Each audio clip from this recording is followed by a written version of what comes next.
mamimili po dyan sa Obrero Market sa Maynila, nako, magdala po kayo ng karagdagang budget dahil tumaas ang presyo ng ilang bilihin doon.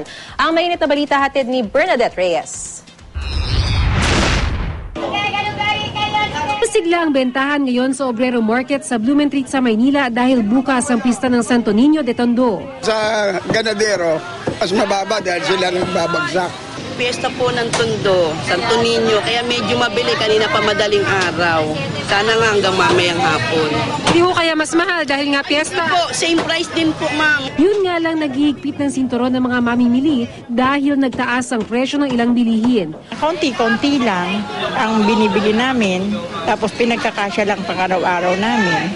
Mahirap pag-budget, lalo na kung dala mo lang 120, kailangan pipili ka talaga ng mura lang para may pagkain ka araw-araw. Kung ikukumpara sa pinakabagong price monitoring ng Bureau of Agricultural Statistics, mas mahal ang baka rito ng 30 pesos. Ang kilo ng baboy, 190 pesos. Mas mahal ng 10 piso. Wala namang pagkakaiba sa presyo ng manok na nasa 130 pesos kada kilo. Mahal rin ngayon ang isda dahil raw sa malamig na panahon. Maliwanag po ang buwan.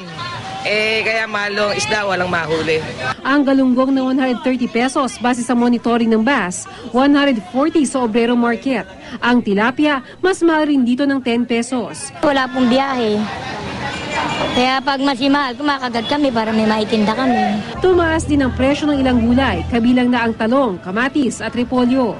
Wala namang pagkakaiba sa presyo ng carrots, 30 pesos kada kilo, at pechay Tagalog na mabibili sa halagang 40 pesos kada kilo.